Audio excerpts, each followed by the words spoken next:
un tema que está en el tapete en el día de hoy, y bueno, que ha venido durante estos días, le hemos venido dando seguimiento, es el secuestro, ¿verdad?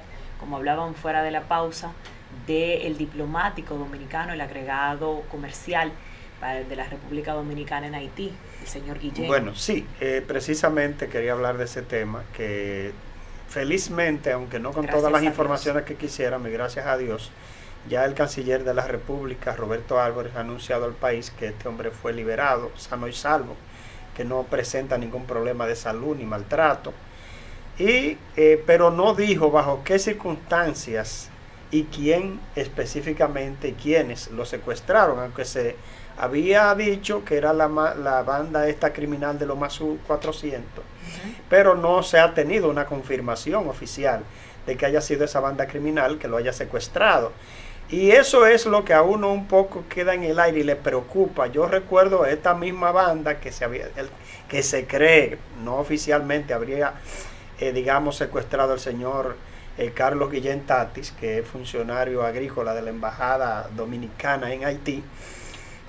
Cuando esta misma banda que se ha denunciado extraoficialmente que habría sido la que lo secuestró. Y sobre todo el monto que estaba pidiendo. El monto de $500,000, que son muchísimos millones de pesos. y que no estamos diciendo que la vida del funcionario no lo valga, sino que ver que estas bandas desalmadas, como bien nosotros explicábamos en una edición anterior, estas bandas que anteriormente no hacían este tipo de bandidaje, o sea, valga la redundancia, abiertamente no lo hacían, habían secuestros en Haití, pero secuestros por temas políticos, y habían algunos que no pedían estos rescates, habían algunos secuestros así comunes, pero no eran esporádicos. Esto se incrementa a partir del año 2011. Eso se incrementa con la crisis política y económica, o sea, esto va de la mano con esa crisis profunda. Haití está en crisis hace varias décadas. No, y lo digo hace muchas décadas, pero ¿qué ocurre? Que la crisis se ha profundizado luego de algunos acontecimientos importantes, incluyendo el acontecimiento reciente del asesinato del presidente Jovenel Moïse. Entonces, los 17 misioneros religiosos que estaban en Haití, incluyendo a niños y incluyendo a una persona canadiense, que fueron secuestrados y que pidieron unos cuantos millones de dólares para liberarlo. Esta gente fue liberada, pero igual que ahora, no se supo bajo qué situación, si ellos pagaron el rescate que le pedía la banda o no lo pagaron o qué cosa hicieron. Pero no hay una información tampoco oficial. A mí esa parte no me gusta. No se sabe si es algún tipo de acuerdo a lo que arribarían las autoridades con estas bandas criminales para no dar información, porque entonces puede haber algún tipo de retaliación probable. Son situaciones que yo, digamos, estoy aquí simplemente enumerando, pero no porque yo tenga ningún tipo de información en ese sentido. Lo que pasa es que en realidad, Luzón, sabemos que alguna negociación económica se hizo. No, claro. Como bien usted dice, claro. Lo especifiquen. No se especifica. Creo que es un poco, es contraproducente tanto para el gobierno dominicano, en este caso, que es el involucrado, como para lo que tiene que ver con Haití, y en el caso de los misioneros, que también fue con el gobierno de los Estados Unidos, tener que admitir que estas bandas que tienen tanto control de la República de Haití, pues se haya llegado a una negociación económica y que se hayan tenido que salir con las suyas, pero ciertamente sabemos que se han sido liberados, tanto en este caso Guillén como en el caso de los misioneros, es porque se llegó a un acuerdo. Cuando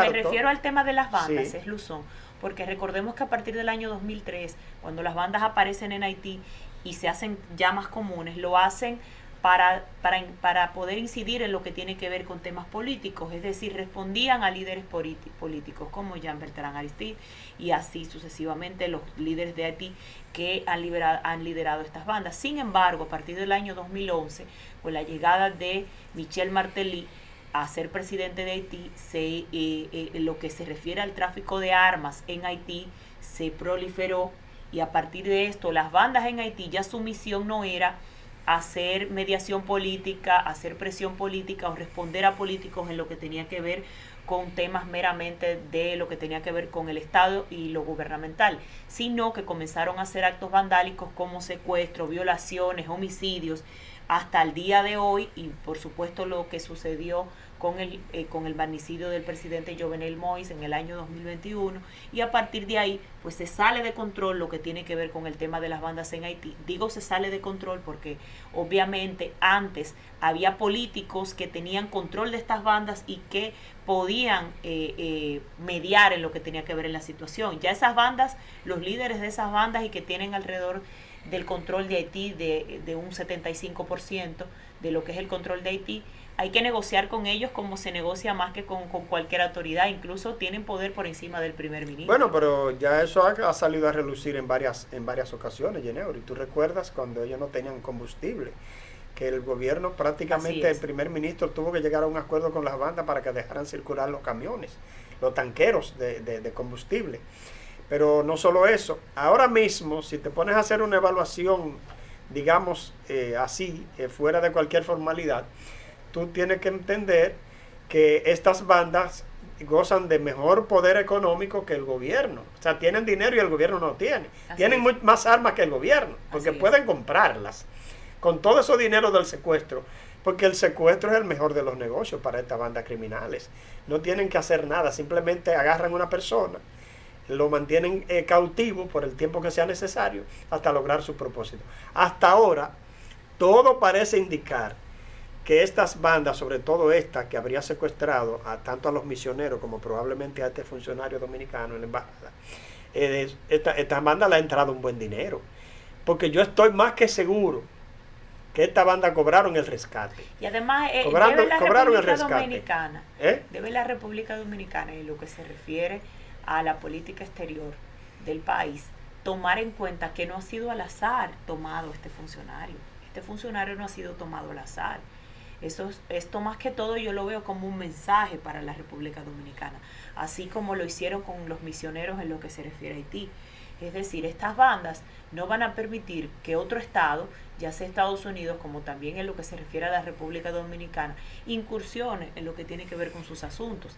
Y como bien señalábamos, estos que tienen el control de Haití prácticamente absoluto y por encima de lo que es el primer ministro, le mandan un mensaje a la República Dominicana con este secuestro. Bueno, podría ser, porque es un funcionario de primera línea del gobierno, porque sí se han llevado a cabo secuestros incluso de ciudadanos dominicanos en Haití, los cuales han sido rescatados. Pero han sido choferes. Claro, y han sido bandas que lo hacen por recibir el dinero, pero en esta ocasión, a lo que se refiere a este funcionario, yo no creo, aunque también el dinero obviamente ellos lo necesitan para seguir haciendo sus operaciones, no creo que haya sido directamente por el tema del dinero, ni que haya sido al azar tomado este funcionario. Bueno, eso ya cae dentro del campo de lo que podría ser la especulación, pero nunca se puede descartar ese tipo de cuestión, porque en Haití hay un sentimiento, y yo no quiero con esto lacerar, ni provocar, ni nada por el estilo, pero yo que en un par de ocasiones estuve en Haití y participé en actividades dominico-haitianas, hay un sentimiento allí, en gran parte de la población hay un sentimiento antidominicano. O sea, porque hay procesos históricos que laceran a ambas naciones. De parte de nosotros hacia ellos está la matanza de los haitianos de 1937, llevada a cabo por Trujillo, que fue llamada en aquel tiempo, en 1937, como el corte, donde realmente murieron miles y miles de haitianos asesinados, no importa de qué edad eran asesinados, todo el que era encontrado en territorio dominicano era asesinado, se llamó el corte. Eso es algo que los haitianos lo llevan como lo que nosotros llamamos un gran rencor, pero también nosotros tenemos el degüello de Moca, o sea, de parte de ellos en contra de nosotros, donde vino Toussaint y entró por ahí, por la parte norte del país, y allí acabó con toda la gente que se encontraba en una iglesia y con todas las personas que se encontraban en la calle, fueron degolladas, el llamado degüello de Moca. Es decir, y así podríamos citar una serie de hechos históricos en la historia de ambas naciones, que viene desde la independencia de Haití Y luego también es un hecho, el hecho básico es la ocupación haitiana aquí en Dominicana desde 1822 hasta 1844. Es decir que esos sentimientos están ahí, no se puede descartar cualquier cuestión. Acuérdate también que estas bandas han dicho, sobre todo una de ellas en algún momento dijo, que iban a destronar al primer ministro haitiano Henry. Es decir, que ellos iban a buscarlo y lo iban a asesinar. O sea, ellos lo dijeron. Es decir, que ellos se sienten con el poder. Y además, y ya con esta parte yo concluyo el tema de mi parte. Además, recuerda recientemente cuando este primer ministro estuvo en una catedral y hubo que sacarlo rápido porque lo iban a matar. De hecho, ahí murió una seguridad de la presidencia, del primer ministro. Entonces, todos estos hechos también te indican que hay una falta de autoridad y una falta de seguridad. Hace tiempo que el gobierno haitiano no controla la totalidad del territorio, sino solo un porcentaje. Y eso te dice a ti también de que allí la cosa es difícil. De hecho, nosotros como República Dominicana tenemos un riesgo permanente a través de los puntos fronterizos. Porque en un país donde no hay orden, donde no hay seguridad y donde el gobierno no controla la totalidad del territorio, ahí hay una situación que no se sabe en qué puede desembocar. Además, el hecho de que la República Dominicana, aunque siempre vemos que el gobierno cuando sucede algo con Haití, pues hace un despliegue de fuerzas militares, como lo hizo en este momento, el ejército hizo un despliegue de un contingente militar para poder intermediar o al mismo tiempo hacerlo a modo de defensa, ¿verdad? Pues en lo que tiene que ver con operaciones militares es en defensa, pero a modo preventivo, en lo que tiene que ver con este secuestro. Sin embargo, lo que debería de ser en la frontera es que este contingente, no quizás a esta magnitud, pero que la frontera sea salvaguardada y sea vigilada de una manera constante, no cuando suceden situaciones en Haití. Y si algo yo puedo afirmar, Luzón, quizás no con ánimos de especular, lo puedo decir responsablemente como conocedora del tema y como especialista en el tema de seguridad, es que esta negociación que se pudo llevar a cabo o que se haya llevado a cabo para liberar el funcionario dominicano no fue porque los haitianos se vieran intimidados ante el contingente militar que estaba en la frontera del ejército de República Dominicana.